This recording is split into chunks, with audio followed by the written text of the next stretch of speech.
Together, growing in faith, changing communities. Makatunyiswe Jesu Kristo. Fisa namhlanje ethandazami sibuke incwadi ka-Exodus chapter 17 from verse 8 to 13. U-Amaleki phaka impi. Uma ephaka lempi, uMose ebese eyokhuluma noJoshua. Kunezinto ayishoyo uMose ezithintayo. Eyokuqala uthi akahambe uJoshua ayokhetha amadoda azohloma nawo impi kusasa. Yokuqala ayishoyo uMose ukuthi uJoshua akahambe ayohlenga, ayohlunga, ayokhetha amadoda azokwazi ukuma nawo ukuze abhekane nalolu hlobo lwempi esifikile enkambeni noma esizweni noma egcekeni lakwa-Israyeli. Yokuqala leyo engibona ibalulekile, uhlobo lwabantu olukhethayo uma kukhona into obhekene nayo. Abantu nabantu bahlukile nezipho abanazo, zihlukile nezimo ezidlula kuzona, zidinga uhlobo oluhlukile lwabantu. Khona isifundo sokuqala engisithandayo sokuthi akumele ubheke isimo obhekana naso vele suhlunga uhlobo lwabantu oludingayo. Khona abantu ekumele ubabuke ebesiyazi ukuthi lona uzokwazi ukuma amelane nalesi simo. Khona abantu ekumele ube nabo empilweni yakho owaziyo ukuthi uma sekulolu hlobo lwenkinga nabo sibanibani engikwazi ukubhekana nabo nekwazi ukuma kanye nabo ngohlobo lwesimo esibhekana naso. Okwesibili, lokhu ukuthi mina khona abanye abantu okumele baqele ukuthi abake bahlehle kancane ngoba lento obhekene nayo awufuni ibalimaze. Khona abanye abantu okumele baqele, no matter how much they want to help, they are incapable of standing and fighting next to you. Lolu hlobo lwempi obhekene nayo. Omunye umuntu uyalimala empini, instead yokuthi adile nesitha esiphambi kwakhe alimele ucabanga ukuthi uzomvikela kanjani umuntu oseduze kwakhe. Ugcina usushayekile ngoba i-attention yakho uyiphendule nomuntu osafuna ukusiza, osafuna ukunakekela, osafuna ukwenzela izinto, maqeda isitha sishaye sibulale. We must never be afraid to select that which is needed. We must never be afraid ukubonga lokhu ongeke sikwazi ukukusebenzisa. Kunohlobo lwabantu esikwazi ukuthwala into nabo bangabi i-burden ey'mpilweni zethu. Kube khona uhlobo lwabantu abaphenduka i-burden while you are still carrying the load.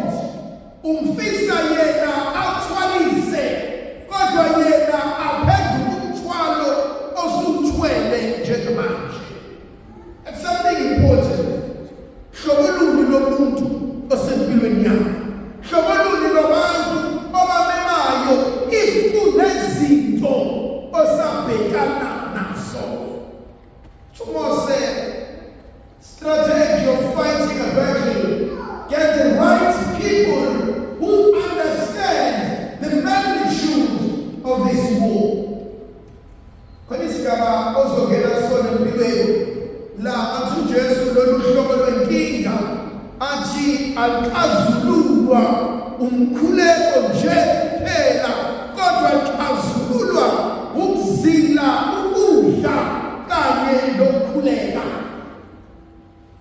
Yedinga spiritual warriors abantu who are open ukuthi asibelele bandeli and labo bantu bazongena nawe bandeli for 2, 3, 4 days without eating anything and wenzwela ukuthi sisempini kodwa nabantu engikhuleka kanye nabo. Awufuna ungena ebandeli nabantu kodwa eceleni babhizi badla izinto kodwa eceleni babhizi benza izinto because they will weaken the prayer.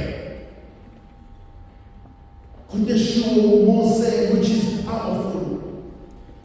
Which is Mose point number 3. Wena ubhekana nalempi nalamadoda ayolwa nawo mina kanye nomfowethu Aroni noHuri sizokubukela entabeni. It's powerful. They don't need to fight in besilwayo ngendlela elwiwa yithina. Mose takes a different level. Atobala kahle asiwi nenyama negazi kodwa siwa nemimoya. Andiyabadinga abantu empilweni yakho who are able to assess what kind of a battle is this. Uyabadinga abantu empilweni yakho who are able to sit down and analyze what strategy do we need in order for us to come out of this alive. So Mose said, it will not help us if sonke samba siyolwa no-Amaleki sihleli lapha enkambini. Abanye bethu kumele bakhuphukele entabeni. Why abanye belwe ezansi, abanye bayabadinga amandla avele entabeni ukuze sikwazi ukunqoba.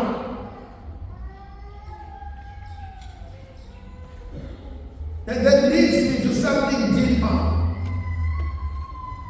Kulezimpi obhekana nazo, kulezimpi ozilwayo, kulama-issues that you battle with.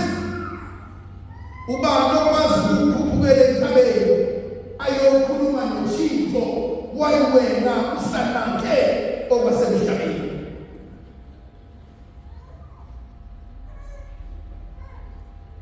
One of the saddest things in life is to be born of a prayerful woman who dies when you are still young and impilo ikhombisa ama-flames. You know, one of the worst things that ever happened to me is when my mom died. Because no one will pray for me than my mom does. You soon realize yonke lempembelena ayinqotshwa ukwazi ukuhlakanipha kwami, but it's because khona isakwazi esihlezi siphakamele entabeni sibize igama lami. And Mose does that. But what I love the most of Mose ungubaba phezu kwaJoshua.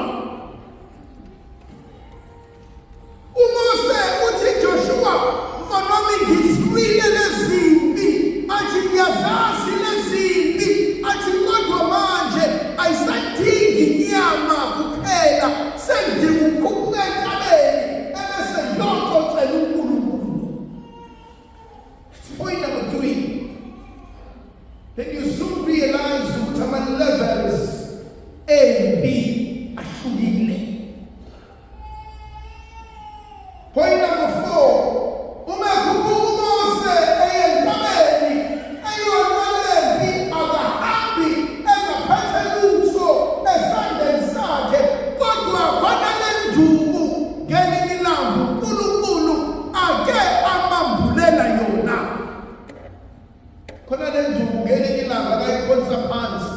yaphenduka inyoka ezinye inyoka. Khona le nduku ngelinye ilanga akashaya amanzi aphenduka aba yigazi. Khona le nduku ngelinye ilanga akayiphakamisa ulwandle ahlukana phakathi. And so you realize abasukumi yedwa kodwa uhamba athi okwela kahle amaHebrew chapter 12 athi uhamba nesithungo. Khona le nduku akuphuma athi besefikile phezulu ebesekwazi ukukhonetha noNkulunkulu nale nduku ayiphethe esandleni ukuthi ngibonile wena omdala wethu ngelinye ilanga kwenze imangaliso. Ngibonile wena omdala wethu ngelinye ilanga ukwazi ukuphelelisa amandla. Khona into ufuna ukuhlala kuyona uthi u-Eliya mesezohlwitshwa u-Elisha uthi yena ake ungipha amandla athi omunye angikwazi ukupha athi kodwa uNkulunkulu okwazi ukupha ebesethi kodwa mfana wami uma kwenzeka ubona ngihlwitshwa phambi kwakho uma ubona ngihlwitshwa ebusweni bakho athi uNkulunkulu akathi angakubuyisela amandla aphindaphindwe kuwena. Lithi izwi kaNkulunkulu wathi ehlwitshwa u-Eliya kwakwasala ingubo yakhe maqedane leli jazi walithanda u-Elisha esephindele emuva engasazi ukuthi uzokwenze njani. Ukwela umfula wakho ufuna ukuthi ubakwakhe uke washaya amanzi ngale ngubo maqedane ahlukana phakathi naye washaya maqedane wahlukana phakathi.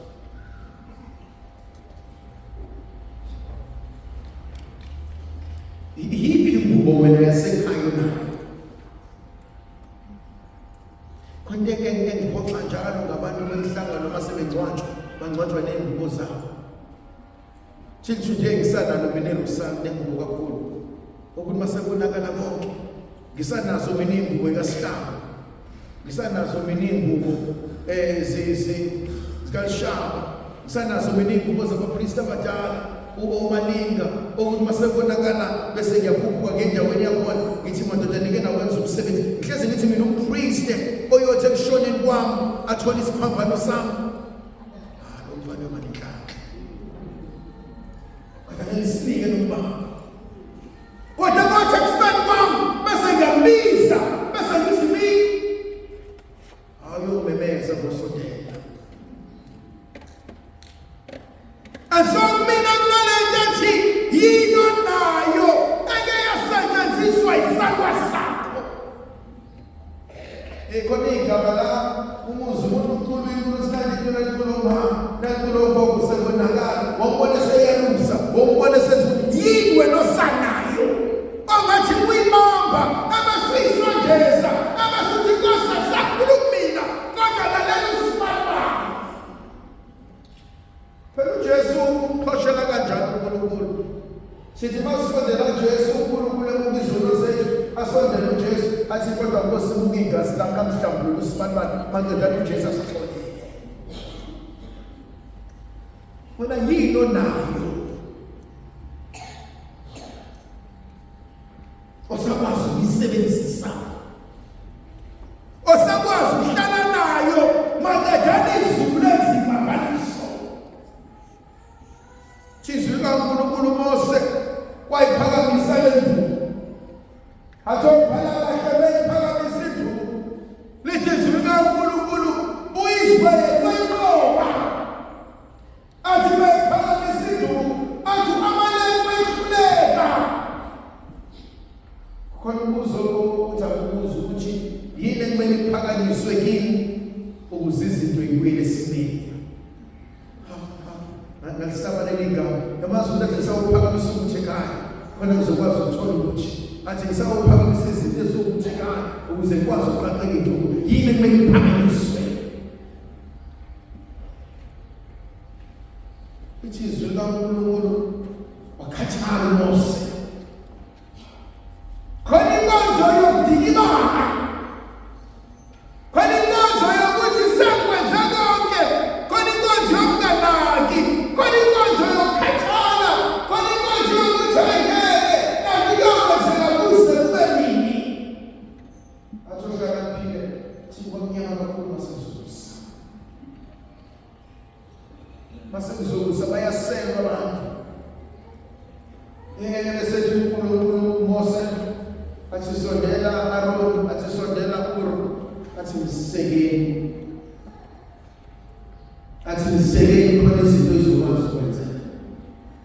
le nkonzo uNkulunkulu ayivusayo. Kunabantu ubukhona babo buyisibusise empilweni yethu. Kunabantu abagada ogogo nomkhulu ukuze kube khona ikhaya. Mina ngisakwazi ukuba sekhaya ngoba sengahambe umuzi ngoba sengashada, kodwa ukuba kekho loyasiza, kuba kekho loyanti ngakubuma ngakugogo ngakukhulu ngakuhlelelwa kunomuntu ogada ikhaya lamalume, kunomuntu ogada abantu basekhaya. Ngiyabathanda ngoba ukuba bekho ngabizimba kwazi usiba. Abanye abantu abahlala emakhaya abasebenzi, bahlala nogogo, bahlala nomkhulu, abasekhaya kodwa sibathuma ngeyihlamba, sibabize ngazo zonke izinto. Ubona ngokufa kwabo nokufa komama nobaba, wakwaba nomuzi wakini ongasahlali muntu. You realize ukuthi lapha ekhaya uvula mina, uvala mina, uklina mina. And you so realize ikhaya lona ikhaya ngey'ndoka, ikhaya ukuthi ubasa umlilo kube khona umuntu ophilayo. Thina sabe singahlala eThekwini, kodwa ithenga lisoze lakuthwala. Into yokuthwala yikhaya. Angithinta leyo nkonzo uthi uNkulunkulu msekeli, and yawuka lamadoda emseka uMose, emphakamisa uMose, and every time emseka emphakamisa uyanqoba uJoshua. Ndlovukazi zethu nathi sibuthi sizivikele isikhathi sinika amandla ngoyise nendodana nomoya oqinileyo.